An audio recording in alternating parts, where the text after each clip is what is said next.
Hello, everybody. This is Reverend Gregory Seal Livingston. I'm the interim pastor of New Hope Baptist Church here in Chicago and the president of the Coalition for a New Chicago. And my co-host is not here today, the great Reverend Ira Ackery. He is doing the Lord's work. And he is the pastor, of course, of the Greater St. John Bible Church, as well as the co-president of the Leaders Network. But thank you guys so much for joining us today. And we're going to have a tremendous show.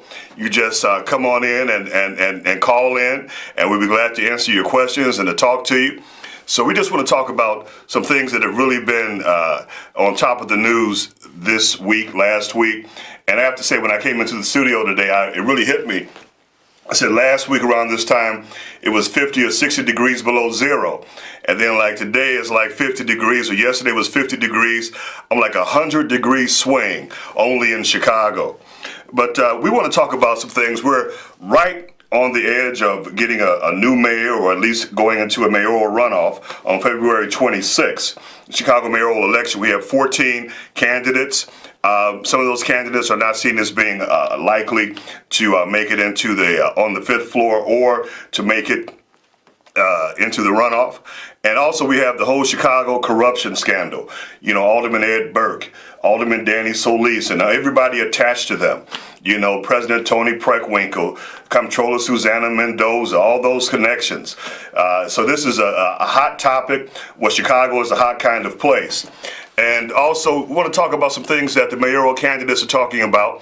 You know, as many of you all know, myself, Reverend Ackery, we led some demonstrations in this past summer, one with the shutdown of Lakeshore Drive.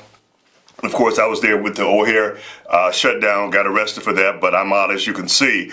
But this tale of two cities in Chicago, we believe that the corruption which maintains and nourishes and nurtures that segregation, that legacy of that creates that tale of two cities, the haves and the have-nots. We believe that that is being constantly nurtured by this thing we call corruption in Chicago. We can't talk about violence. We can't talk about corruption in that sense and ignore the tree that produces it. And so on this show, one of the things we try to do is to bring the community together, for you guys to be exposed to new information and for you all to expose us to new information as well.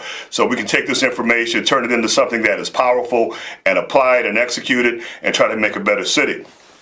And one of the things that the mayoral candidates have been talking about are a couple, in terms of saying that the city needs more money. And I contend, everybody, that Chicago is not broke. It's about how we spend the money that we do have. They're talking about, Mayor Rahm Emanuel is talking about the legalization of marijuana and having a Chicago casino. And so when I combine super weed, because recreational commercialized marijuana in many cases is 50 times stronger than the regular marijuana people sell on the street, and the Chicago casino, and Chicago would be the first major city in the United States to have a casino within its boundaries. I don't know if those two things would reduce crime and violence in our city of Chicago. They talk about it generating revenue. And so we have to be very careful in a place that's corrupt as Chicago. If you remember the great trilogy movie, The Godfather, they went out to Las Vegas. They made it big. Crooks and crime. Don't tell me that crooks and crime don't develop around gambling casinos. That's why they have them in deserts and out there at the Atlantic City and places like that, out there on the water and not in the middle of neighborhoods. And so what do you think? Do you think that having legalized marijuana, recreational marijuana, not talking about medicinal or medical marijuana, and having a Chicago casino would reduce our crime and violence in our city? If you do, just call in. The number is 312-738-1060. 312-738-1060. Let's get back now to this whole piece in terms of the mayoral election.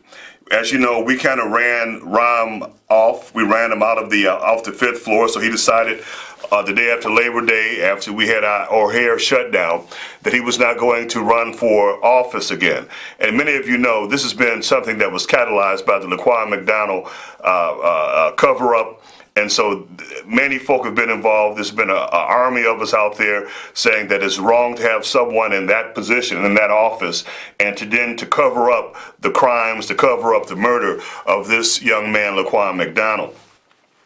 And so when he did that, there were other people who joined the race. There were people who were in the race before he did that, and then there were folk who got in the race after he did that. You know, if you want to call in, I'd love to know what you think about that. What you think about the people that jumped in the race after Rahm said he wasn't going to run. Do they really care about our city? Are they really concerned about what happens in Chicago and the rich neighborhoods, the poor neighborhoods, the disadvantaged and the challenged?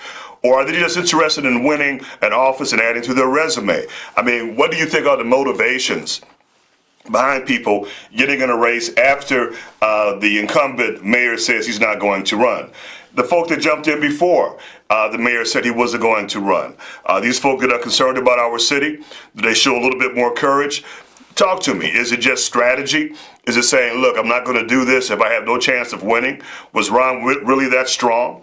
Were the people going to forget about Laquan McDonald that soon?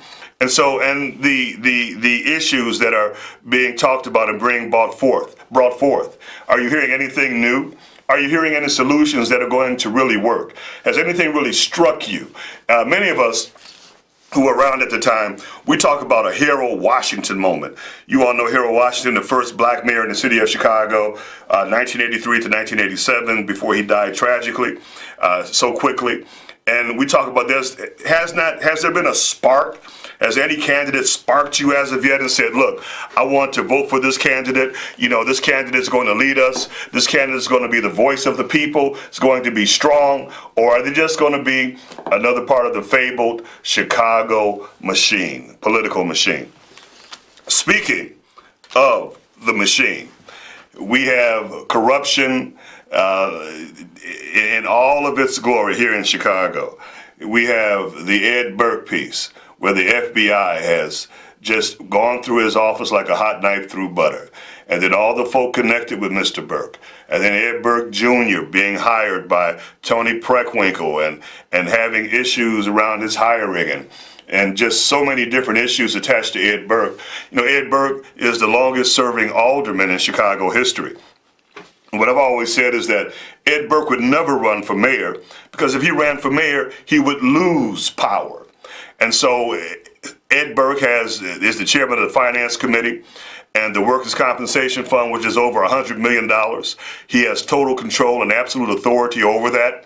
And by the same token, it is not a transparent fund by any means. So there's a whole lot going on here. And what happens, folks, is so often when you live in a city like this, especially if you grow up here, or if you're here and there's a generational aspect to your connection to Chicago, many of these things can become normative to you. They can become normal, and you think this is the way it happens everywhere. Let me tell you something. It is not like this everywhere.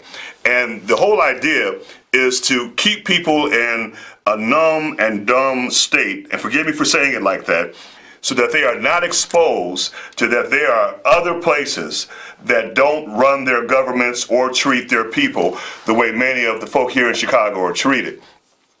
We have about 80,000 homeless people in Chicago that they're able to count. We've had some freezing, sub-zero, lethal conditions. And so don't criticize folk who are homeless. Nobody wakes up in the morning and say, you know, I think I'm going to be homeless today. I think that I'm lazy and no account. I'm going to go outside and sleep under the viaduct, sleep under the overpass while it's 50 below because I just don't care. Come on, everybody. It's not like that. And I have to say to you, it is there before the grace of God that many of us are just one paycheck away from being on the street ourselves. And so what we do for the least of these, in my opinion, is what counts. And so what do we do for these homeless folk? How are we dealing with individuals who are serving in Cook County Jail on nonviolent offenses and are sitting there? You know, we have so many things happening in this city. What are we doing about people being able to vote? You know, it's okay to have the right to vote, but also you have to be able to vote. You'd be surprised at some of the tricks and chicanery that goes around voting here in this city. So then you have Alderman Danny Solis. Solis was found to be wearing a wire, and he was recording Ed Burke and other folk as well. And so there are many conversations, I believe about 20 to 40,000 phone conversations that are being combed through. And it's kind of like, what does that mean? What's happening when the aldermen, here are in such trouble that they have to wear a wire? Then there was this strange reaction from the Aldermanic Council saying, why in the world would he wear a wire? He's a snitch. Now, come on, everybody. We're telling people about terrorists. If you see something, say something. We tell our kids, let me know if something is going wrong, this snitching code. But we talk about the blue code, right? We have a caller. Caller, welcome to the show. All hands on deck. Welcome. Yes, good afternoon to you. I have a couple of questions. Number one, what was that gesture you made at court that the judge had to reprimand you about? What was that about? Thank you, caller. I got another question to ask. Okay, go ahead, please. You know what? People just complain so much how bad things are here. And let me cut my radio down. Hold it. Sure thing. Customer refusing to leave, unsure if she's high risk. People just complain. Is there I like to see sometimes people will say something good instead of always complaining. That's been going on since the beginning of life, complaining, but no one, and y'all supposed to be church going people, you're activists, you're supposed to try to help things, but not once do I ever hear anything good. Is there any good that you would like to say besides what's going over there in your area where you live at over there?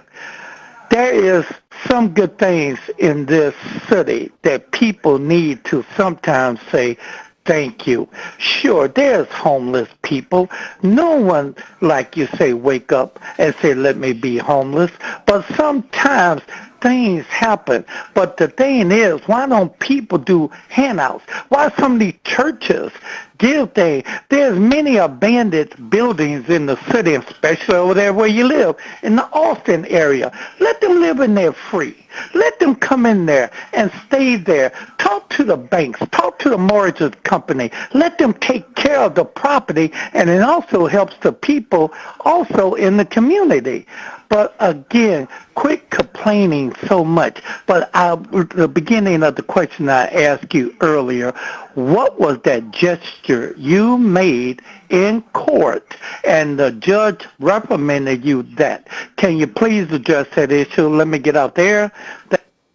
Thank you so much, caller. Let me address your first question. He's talking about, I was at the sentencing trial of Jason Van Dyke, and Judge Gong was there, and so there was a witness who was a deaf mute, and so they had a signer there to giving sign language for the witness, and so I was sitting on the judge's bench, the judiciary bench there in the courtroom. That's the judge's bench, and so I was sitting there, and someone behind me had said something to me, and I just leaned back and I said something like to them, like, okay. And then the judge, he called me out. But you have to understand, many times what you're saying without the proper commentary sometimes isn't what you're saying. And that's what they were doing with this whole trial, right? But anyway, I went back to the judge's chambers. What he said to me, and I haven't really said this publicly, but I appreciate you asking, caller. He said he closed the door in his chambers. It was just he and I. He said, I appreciate what you do. This was before lunchtime, before the sentencing that would occur that afternoon. He says, I really appreciate the work that you do out here trying to help the people. And he says, but this is a powder keg right here, and we need all the help that we can get. And that was really the extent of our conversation in terms of all of us working together. And I guess he needed a way to get me back there to talk about that, and that's what we did. Secondly, when you talk about saying things good, one of the sayings about the media is that when it bleeds, it leads. And believe me, there's so much good being done. But remember, the media can be our friend by shining light into darkness, but the media is also a business. And so when it bleeds, it leads. They're not really going to come around and look at your lunch programs. They're not going to come around like Reverend Marshall Hatch and his son, Marshall Hatch Jr. They have these young men involved in this Ma'afa program where they're rehabbing homes and buildings and doing all that. You're not going to get a lot of media coming around to see that. You know, I've had a school here in Chicago, the Ulster Business and Entrepreneurship Academy, a BA, if you will, helped start that when I was over the West Side Ministers Coalition. So again, when it bleeds, it leads. But the other side of it is, and I appreciate what you're saying, is that if somebody has cancer, leukemia, diabetes, or high blood pressure, you know, we have to deal with those maladies, with those ills up front. And so, you know, and my thing is, Doc, you know, I've learned a long time ago is that I never got into this to be thanked or to be noticed. But we get into this because we believe it's the right thing to do. And for me, as a minister, as a man of God, I'm trying to help my people. And one of the main strains of my ministry is to help alleviate suffering. So if you hear me talking about suffering, it's not just to talk about it as an end unto itself, but what can we do? And this is for many of us to alleviate, to end that suffering. And if folk want to report, you know, on what we're doing, and we would love to do that as well, the good as well. And even the Bible says in Isaiah that God said, who hath believed our report? So it ain't just started this century, but this has been going on for a long time. Other callers, please call in, and we would love to have your questions, your comments, because what you have to say is very important, because we are a village, everybody. And nowadays, in this 21st century, in this digital village, we're all connected in ways that are just absolutely tremendous. And we can do so much good. And so, you know, we're looking at, we're talking about the corruption that is happening here in Chicago, and we talk about how do we end this corruption? How do we do that? Well, it's not an easy thing. It is not a comfortable thing. It is not a pleasurable thing. And oftentimes, when you put skin in the game to change something like that, you will be misunderstood. People will not like you. People will say, you know, why are you always stirring things up? But if you look at any change that has occurred in the history of humanity, it has always been those few, not the many, who have dared to step out there and to make a difference. Some folk even with the sacrifice of their very lives. So there's nothing easy about what Reverend Ackery and Reverend Hatch and people like T.O. Hardiman and Eric Russell and these folks that are out there really trying to make, you know, a difference out here. And there's so many more. And we're just so thankful for everybody. And I appreciate the brother calling in and saying, let's talk about some of the good. You know, so we're working on programs constantly, everybody, and trying to make changes. But I have to say this, you know, they're talking about generating revenue with the casinos and with the legalized marijuana and all that. Frederick Douglass, the 19th century abolitionist, the great Frederick Douglass, he said that the slave owners oftentimes would make the slaves drink to become intoxicated. Because when they became drunk enough, intoxicated enough, they would not think about freedom or escaping. And that's what's called numbing the natives. And I wish that our legislators, our elected officials, the people that we have given levels of accountability to, that they would not focus so much on trying to add a couple of more vices to what we do, but we can generate revenue in other ways. We have a caller. Hello, caller. Welcome to All Hands on Deck. Yes, good afternoon, Mr. Livingston. Can you Yes, hear sir. me? Yeah, I just have a comment and then a question for you about justice reform in Illinois.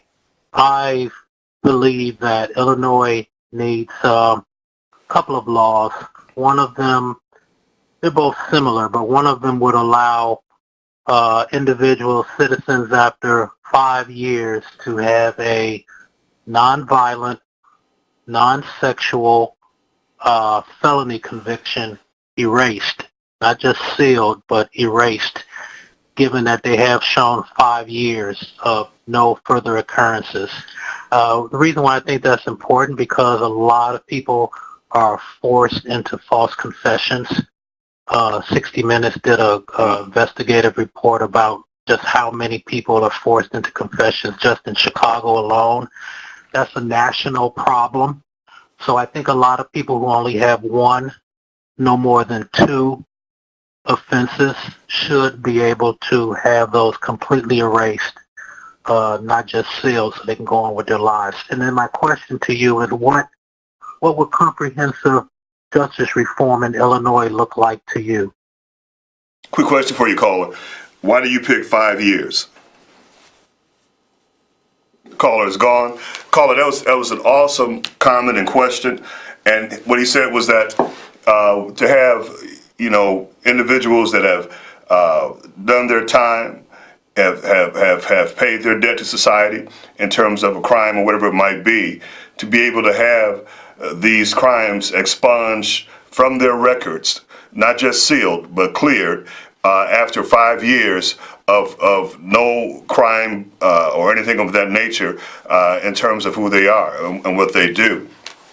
And the second part of his question was, to me, what would comprehensive justice reform look like? I am, as a pastor, as a minister, I am in the business of forgiveness, redemption, and restoration. I believe in forgiveness, redemption, and restoration. And let me just say this from a historical perspective. Our legal system is based upon a Judeo-Christian model. Again, because here you're innocent until proven guilty.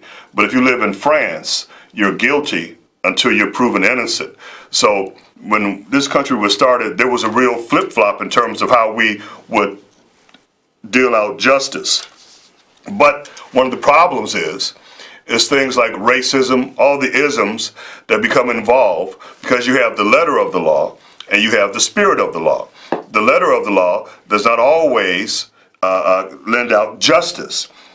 So you have the spirit of the law, or the person that is there to make a decision, to evaluate with the law, the circumstances, and all that's there in order to have justice. And so what's happened, and we know this historically, and this is Black History Month, right? Let me just say that, yay for Black History Month, which is American history. And this is also the 400th year anniversary of Jamestown, Virginia, talking about that governor down there, Northam, and blackface, and the other guy with the Ku Klux Klan outfit on. That slave state, Jamestown, 400 years ago, Africans were brought to these shores and beaten into slavery. No slave was brought here. They were beaten into it. But having said that, it is, in terms of justice reform, I think one of the things that is important in trying to have any kind of reformation is that you have to make the punishment or the consequences significant enough that the individuals who would commit injustices that are in the system, I'm not just talking about the alleged perpetrators, but those that are in the system, that they would not be criminal in their doling out of justice. It would not be criminal when it comes to the law. And so we have to really have some kind of a real reform, as you were saying, sir. And I believe it would start at the punishment and the consequences that exist there. Now, we have to say, you said 5 years, and people talk about habitual offenders and individuals that go to jail at a young age, and because of prison being what it can be, these individuals may go in, they committed some crime, but they come out a better criminal than when they went in. But I've worked with so many returning citizens as we talk about our brothers and sisters, and most of them just want to do the right thing. And one of the things that I'm into, Doc, is some legislation for anti-recidivism. And what I mean by that, we have a caller coming in. Come on, caller. Let's see what you have to say. Yes. Welcome to All Hands on Deck. Yes, sir. I'm just trying to figure out why haven't you endorsed a mayoral candidate? This girl, Amara Enya, is really incredible, and we need some social justice advocates to step up and come to her rescue. It's ridiculous how the Tribune and the powers to be are trying to derail her candidacy, man. Come on, talk to me. Well, you know what? It's kind of like this. Chicago's politics is a blood sport. And so you don't step into the ring in Chicago and not expect someone to try to take your head off. And so, the Tribune really did a hatchet job on Miss Enya, and it was rough. And so this will either make or break her. And this is a test for her and for everyone in the city that she wants to vote for her to see how she comes through this. And I think that Amara is a person of such character, intelligence, brilliance, and all those wonderful things that she's going to make it through this challenge as well. Thank you. Thank you, sir. Yes, sir. Alrighty.